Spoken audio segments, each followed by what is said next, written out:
Hi, everybody. Welcome back.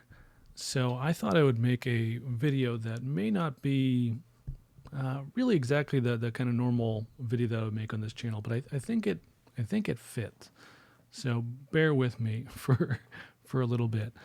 So, I've mentioned a few different times that I think that a lot of people who are starting off in a IT or tech career, especially if they're doing so after pivoting from a non technical role, may not be very well suited to this field.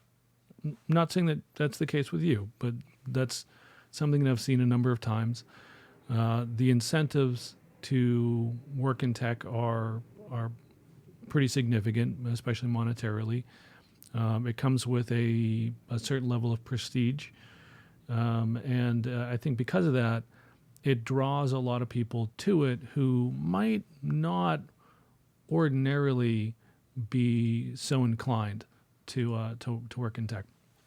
So, something that I've suggested before in the past is that a really good test to see if you're somebody who could potentially be well suited for working in IT or DevOps or as a programmer or any of those things is to get your basic ham radio license, your amateur radio license, for a couple different reasons. One, it's very inexpensive, so it's not going to cost you a lot monetarily. I think to take the test when I did it, which was a few years ago, was $15 for the test taking, and it's sometimes lower. It's basically just to pay for the materials that the volunteers who run the tests, need to do it. Maybe money for coffee and room, to host the test in or whatever it is.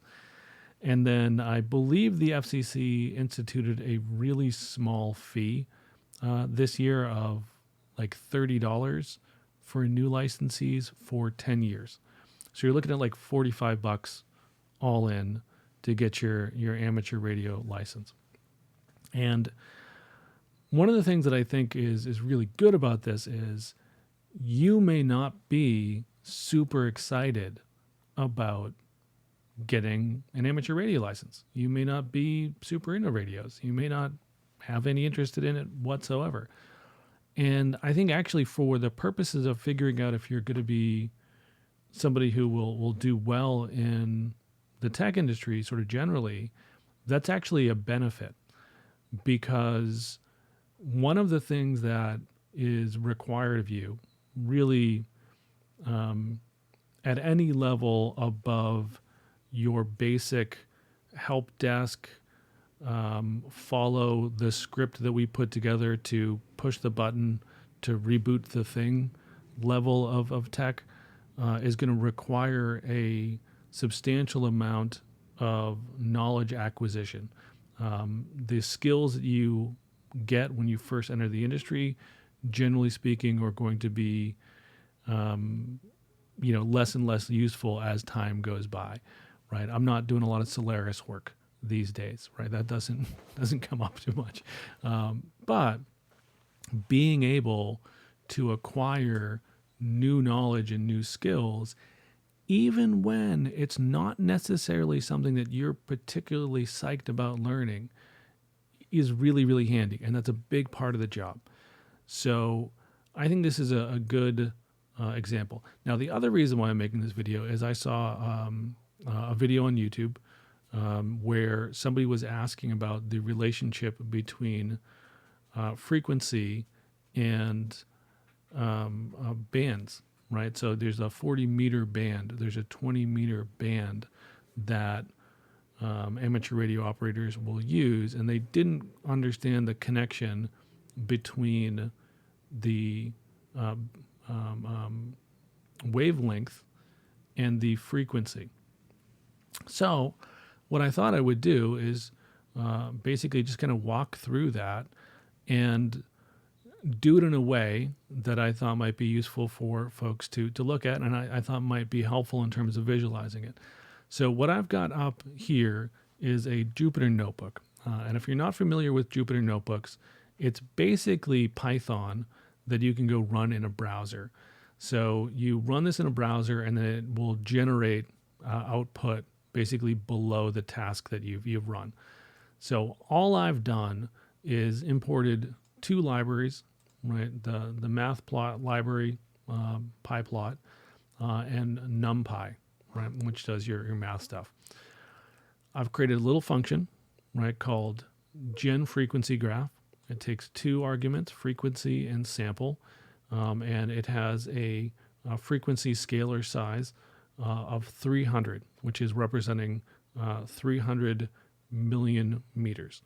The reason for that, as I know a lot of folks are American, and we have the bizarro speed of light, right? Imperial number that everybody forgets after sixth grade, unless they use it quite often, is that 300 million meters per second is the speed of light. And although a lot of people don't think about this, and it's not necessarily the most intuitive thing in the world, radio signals are electromagnetic signals. They're not audio, right? They're electromagnetic signals, which are then modulated into audio, right? That's what that actually does, right? So what effectively modulation means is sort of transcoding, if you were, between audio and some kind of electrical format. So what we're going to go do is we're going to go take the speed of light, and we're going to go ahead and graph a basic sine wave. And the reason why we're doing a sine wave is that the electromagnetic signal, the wave that's going across the the wire or the horizon or whatever it's going to be crossing, this is an AC signal, right? So this is going to be AC alternating current that we're going to go use. So the idea is this is going to be a signal, and we're going to go ahead and have our frequency. And the frequency is determined by literally how many times the wave completes, right? The number of times that we go do a full 360, right? That's one complete wave, right? From 0 point to 0 point. That's one complete wave length, right? So how many times does that occur in a second, right? Basically, it's going to go, 300 million meters per second. Now, there's a little bit of loss. I think it's 0.9 something because there's, some, it's not actual light, right? So there actually is a little bit of interference and sort of, we'll just say friction, right, to make the idea simple. But we'll leave it at that. It's close enough for what we need. So we're going to go say, no matter how many times this wave repeats, it's traveling at the speed of light, right? So it's going to go 300 million meters in 1 second. What we care about is how many times do we do a full wave. So in this graph, I said that it's going to happen once, right? We're going to have 1 million times really, because it's everything here is basically in the millions, just to kind of make it simple. But we're going to go ahead and have it happen X number of times per second, right? So if I put 1 here, we can go see that this is the length of our wave, right? If I go ahead and do gen frequency, and I change this to 2 instead of 1, and I run this again, oops, just hit play here, we can see that this has twice the number of waves, right? So the idea is this wave is half the length, right, of this wave, right? So we go back to the 0 point. So this is going to go to 150. This is going to 3, right? So this is going to be the wavelength, right? How far this goes across, right? How long a wave travels, and the more, the higher frequency, that means the higher number of times this repeats. So one of the things that you'll oftentimes see when you're looking at frequencies is the term hertz. So hertz is actually a relatively new term. if you look at old radios going back to like the 20s and 30s, what you may actually see is cycles, right? Or CPS, cycles per second, because hertz is basically an honorific, right? They basically took the term cycles per second and I forget the guy's name. It's, Frederick Hertz or something like that, who, you know, um, determined this, and then they named it after him, right? So, but basically, all a hertz is cycles per second, right? Which I think is much easier and much more intuitive if you think about it that way. So, if we were to go look at the let's say the 40 meter amateur radio band, right? If I go ahead and just do a search over here for 40 meter amateur, if I can spell correctly, it's going to be basically in the 7 megahertz range, right? And it's going to be going from like 7 megahertz to 7.3 megahertz, depending on where you are in the world. They have slightly different, amounts. So if I go back over here to my little notebook and I go do a gen frequency graph, I can't type today. And I say 7.2, right? And we go ahead and say we're going to go keep this. Let's say my sample that I'm giving it. So the total scale is always going to be 300 millimeters. But let's say we want to do 85, right? So we can kind of zoom in a little bit to see this. Let me go run this again. And you can see that for this one, right, we're going to go ahead and get a full wave at about 40, right? So if I go look down here, it's 40 million meters per second, right? So we basically have 40 meters, right? That's basically the length of the wave. And actually, this is, for this one, I should change the label, because this actually is going to be 40 meters in length, right? So that's actually what that works out to be, not 40 million meters. And if I go down and we look at, let's say 80 meters, which is roughly half of that. So if I go back and say we want to go look at 3. Let's say 7, right? I think that's in the band. Let's go back and we'll double check. Yeah, that's right in the middle there. So that's a decent number. So this one is not actually going to work out to be perfectly 80 meters, but it's close enough, right? So 80 is right about there, right? So to kind of keep it simple, make it easy to remember, they sort of make it divisible, right? So, if we go do the same thing over here, and I go look for the 20 meter band, let's say I do 14.3, which is the maritime net. This is going to be 20 meters, right? So literally, all this is looking at is the length that you're going to travel before this wave inverts again, and we get back to our 0 point. That's all it is, right? So the higher the frequency, right, the more frequent it flips, the shorter the wavelength, right? The lower the frequency, the longer the wavelength, right? Because that means it's going to, occur less and less frequently.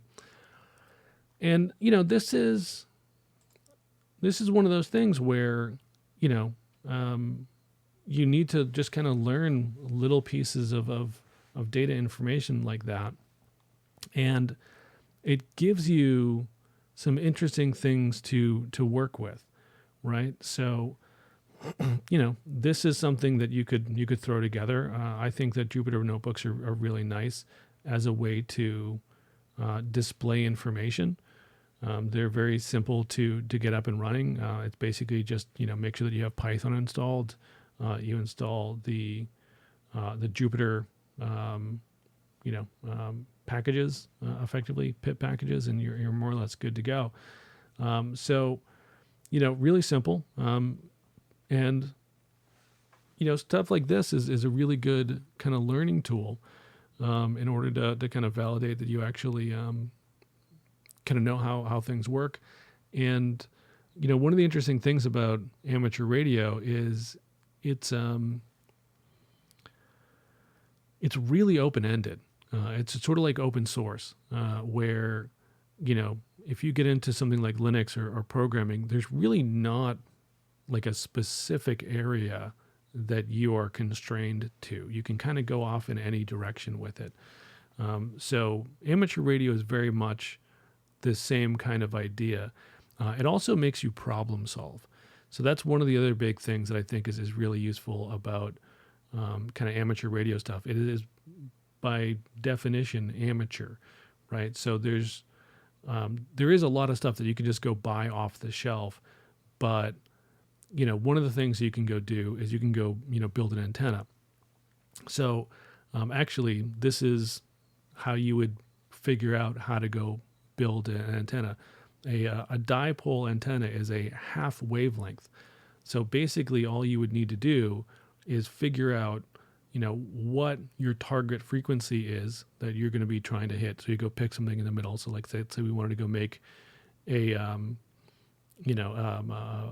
antenna for 14.3 and around that range. What we'd want to go do is say, all right, well, I know that it's about 20 meters, so I want to go divide that in half, right?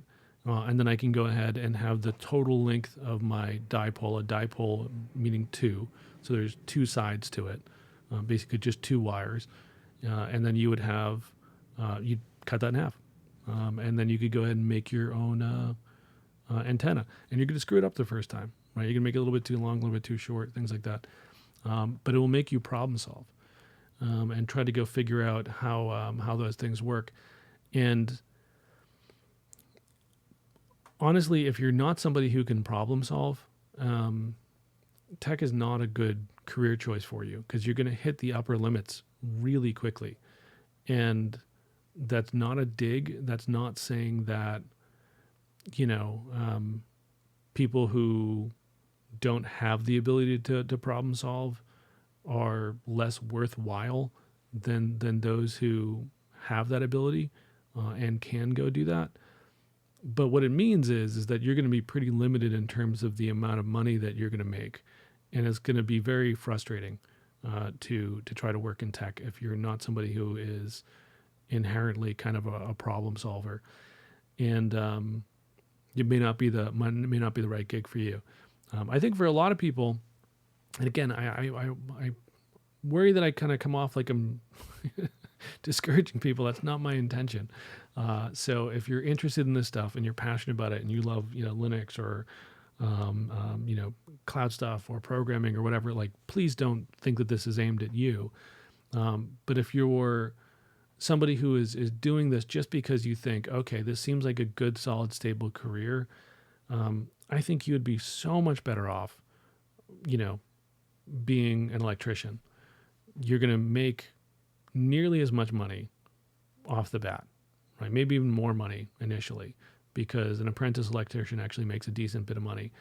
And then you're going to make significantly more money quicker than you would ordinarily. And one of the big differences in terms of being like an electrician versus somebody who's working in Devops or, site reliability engineering, things like that, is, you're possibly going to be on call, right? If you're an SRE, you're not going to get called, hopefully, very often if you're doing your job well, but you very well may be on an all-call rotation. You're going to be salaried, so you're going to have a employer who is going to try to take as much of your time as possible because they want to get the best return on their investment. Whereas if you're an electrician, it's really clear. Like if you're working after hours, you're increasing your rates, and it's going to be an exception to the rule most likely, because you're going to be making time and a half, and you might be union, things along those lines. And there's no thinking about it when you go home, right? Once you know how to be a good electrician, you know how to be a good electrician, right? Maybe there's some small changes to fittings or something like that. But effectively, once you know it, you know it. You don't need to relearn it over and over and over again. You don't need to worry about it when you go home. 5 o'clock, you're done. You go home, you do your hobbies, you hang out with your loved ones, things like that.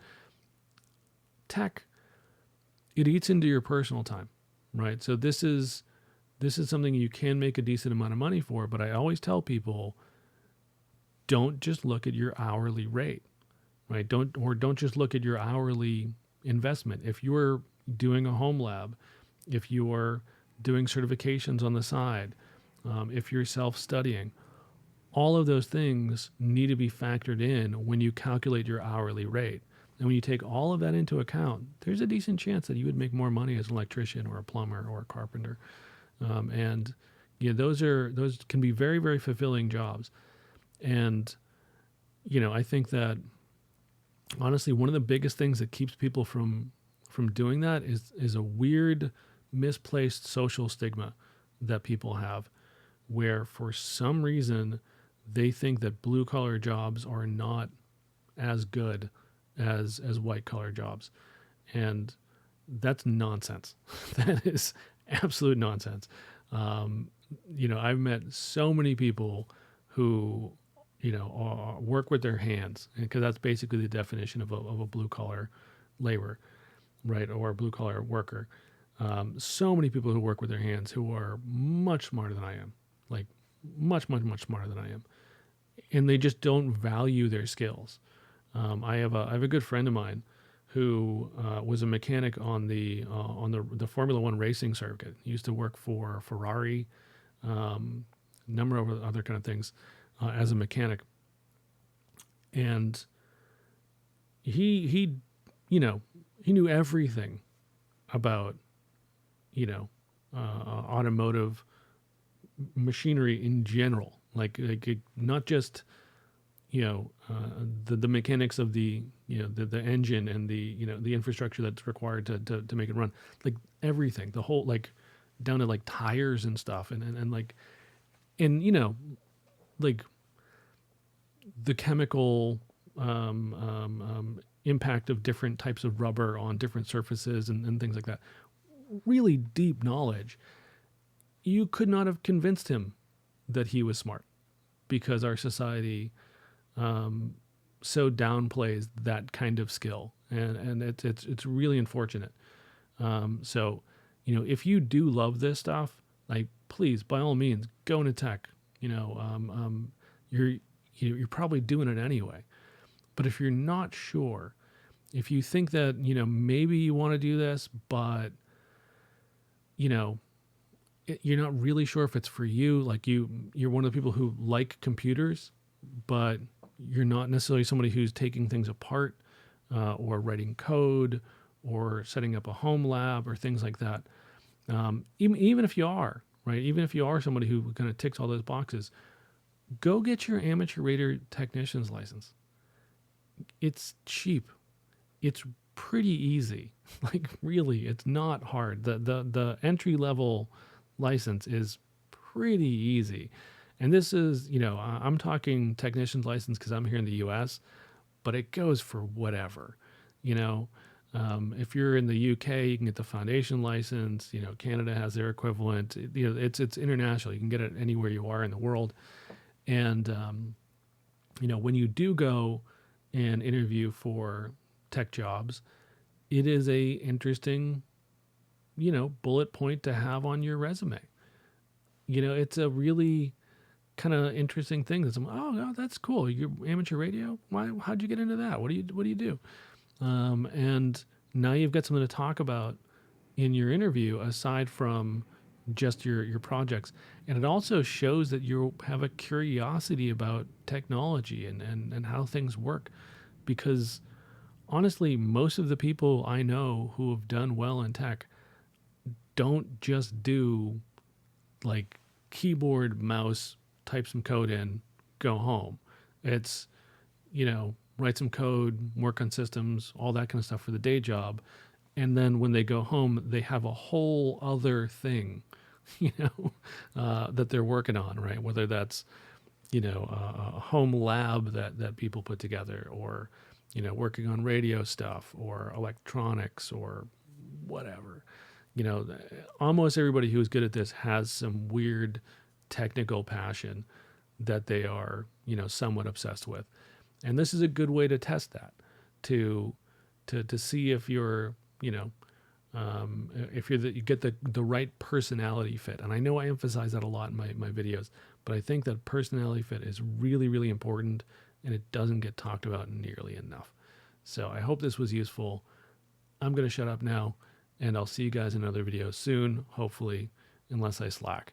But I'm not putting a ton of pressure on myself to put videos up these days because I want it to be fun and not feel like a job, because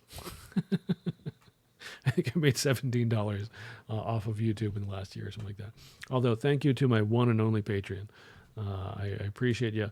I keep feeling like I should probably shut that down because it's, I don't know. I feel like I'm taking advantage of you for your $4 a month. But Fafaru, or however you say your thing, I got it actually up there. Boom, there we go. Thank you very much for being a patron. Feel free to cancel if it's it's nice to do it, but you don't have to. Anyway, I think that was a fun thing. Also, just judging on the last 2 years, we know that things can get weird, and it never hurts to be able to control your own ability to communicate with the outside world. Who knows when we have another blizzard in Texas, or pandemic, or what have you, and being the guy who knows how to be able to reach out to the outside world and get help doesn't seem as crazy and tinfoil hat as it used to a couple years ago. So take care of yourselves. Bye-bye.